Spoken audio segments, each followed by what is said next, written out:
नमस्कार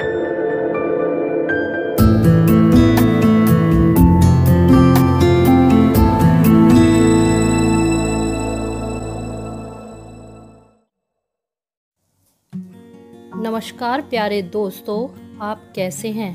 आशा है आप सब ठीक हैं। मुझे यह आशा है कि आपने मेरे द्वारा बनाया शब्द विचार का पहला भाग देख लिया है।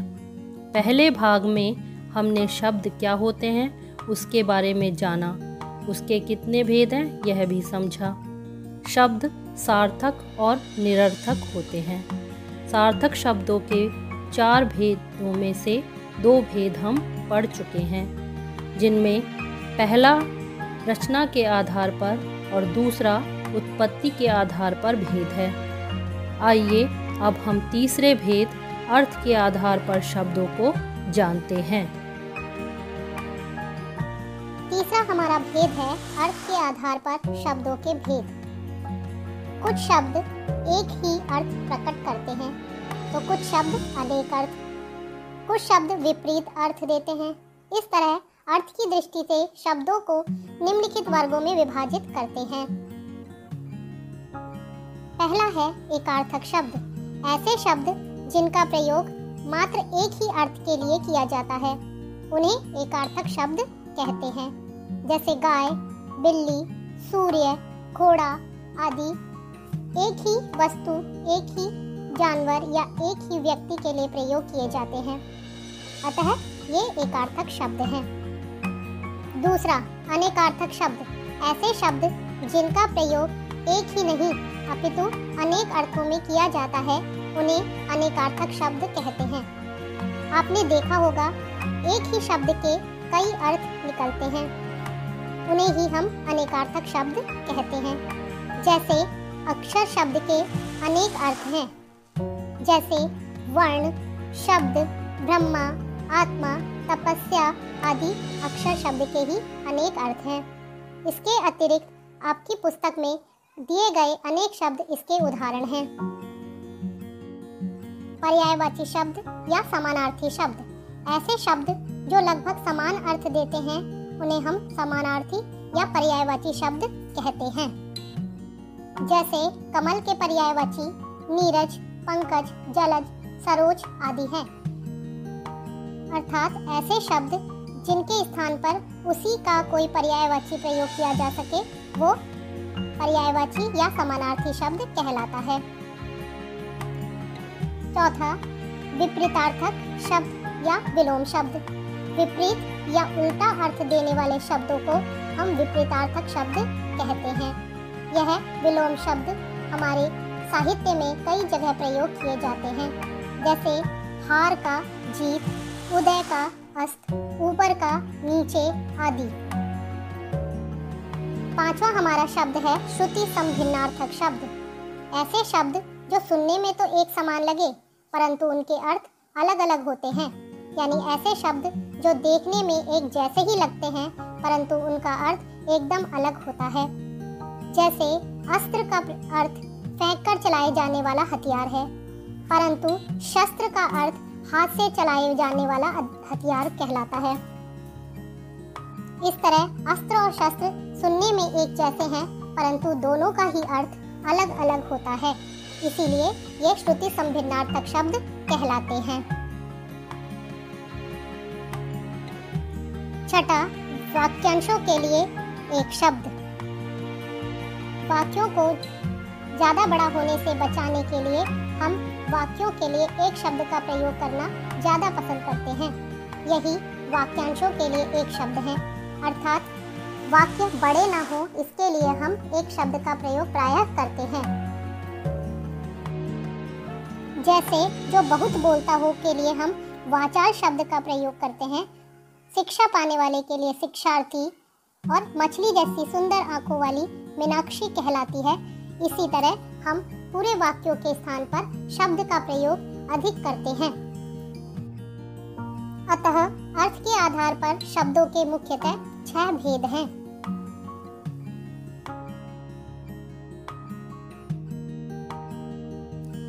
चौथा या चतुर्थ व्याकरणिक प्रयोग के आधार पर शब्दों के दो भेद हैं। जैसा कि आप जानते हैं, शब्दों के सार्थक मेल से वाक्यों की रचना होती है, वाक्यों के मेल से भाषा बनती है। वाक्यों में शब्दों का प्रयोग विकारी और अविकारी शब्दों के आधार पर होता है। इस प्रकार व्याकरणिक प्रयोग के आधार पर शब्दों के दो भेद हैं। पहला, विकारी शब्द। विकार यानी परिवर्तन या बदलाव। वे शब्द जिनमें लिंग, वचन, काल, कारक आदि के कारण विकार या परिवर्तन आ जाता है, उन्हें विकारी शब्द कहते हैं। बच्चों, आपने देखा होगा कि कई शब्द ऐसे होते हैं जिनकी वजह से विकार या बदलाव उत्पन्न हो जाता है, वे ही विकारी शब्द कहलाते हैं। लिंग के आधार पर परिवर्तन किस प्रकार होता है, आइए देखें। लड़के खेल रहे हैं और लड़कियां खेल रही हैं। लड़के खेल रहे हैं में रहे हैं आ रहा है, और क्योंकि लिंग परिवर्तित हुआ है यानी कि पुल्लिंग से स्त्रीलिंग, तो यहाँ पर खेल रही हैं आएगा। ये लिंग परिवर्तन के कारण ही बदलाव हुआ है। यहाँ स्त्रीलिंग पुल्लिंग के कारण क्रिया में परिवर्तन आ गया है, इसलिए ये लिंग के कारण परिवर्तन हुआ। वह गीत गा रहा है और बहुवचन का वाक्य है वे गीत गा रहे हैं। यहाँ एक वचन और बहुवचन होते ही वचन के कारण सर्वनाम में परिवर्तन आ गया है। यहाँ वचन के कारण परिवर्तन हुआ है, इसलिए ये विकारी शब्द हैं। वह गीत गाएगा। उसने गीत गाया, उसे गीत गाना चाहिए। यहाँ काल के कारण परिवर्तन हुआ है, इसलिए क्रिया का भी परिवर्तन हुआ है। कुत्ता भौंक रहा है। वह काले कुत्ते से डर गया। यहाँ कुत्ता भौंक रहा है को हम इस तरह भी कह सकते हैं, कुत्ते ने भौंका। यहाँ कर्ता कारक है और दूसरे वाक्य में कुत्ते से डर गया से में करण कारक है। कारक के कारण यहाँ परिवर्तन हुआ है। इस तरह लिंग, वचन, काल और कारक आदि के कारण परिवर्तन आ जाता है, उन्हें ही हम विकारी शब्द कहते हैं। विकारी शब्द चार प्रकार के होते हैं। पहला संज्ञा, दूसरा सर्वनाम, तीसरा विशेषण और चौथा या चतुर्थ है हमारा क्रिया।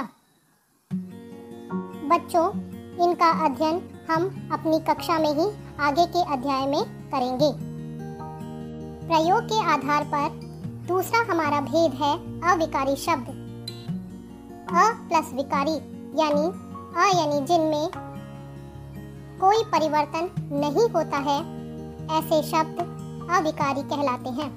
यानी ऐसे शब्द जिनमें विकार उत्पन्न नहीं होता है, ये शब्द लिंग, वचन, काल, कारक के अनुसार परिवर्तित नहीं होते हैं। जैसे कवि धीरे धीरे कविता पढ़ रहा है, कवयित्री धीरे धीरे पढ़ रही है। यहाँ लिंग परिवर्तित हो गया है, परंतु धीरे धीरे शब्द परिवर्तित नहीं हुआ है। यहाँ लिंग परिवर्तित होने के बाद भी धीरे धीरे शब्द में कोई बदलाव नहीं आया है, इसीलिए ये अविकारी शब्द हैं, यानी धीरे धीरे अविकारी शब्द है। लड़का धीरे धीरे चलता है और लड़के धीरे धीरे चलते हैं। इन वाक्यों में भी धीरे धीरे परिवर्तित नहीं हुआ है। वचन परिवर्तन के बाद भी धीरे धीरे शब्द में कोई बदलाव नहीं होने के कारण यह अविकारी शब्द कहलाते हैं। इसलिए ऐसे शब्द जो लिंग, वचन, कारक, काल परिवर्तित होने के बाद भी नहीं बदलते हैं, वे अविकारी शब्द कहलाते हैं। अविकारी शब्द चार प्रकार के होते हैं। पहला क्रिया विशेषण, दूसरा संबंध बोधक, तीसरा समुच्चय बोधक, चार विस्मयादि बोधक। बच्चों, विकारी व अविकारी शब्दों का ज्ञान हम अपने आगे के अध्यायों में प्राप्त करेंगे। दो या दो से अधिक शब्दों के सार्थक समूह को शब्द कहते हैं।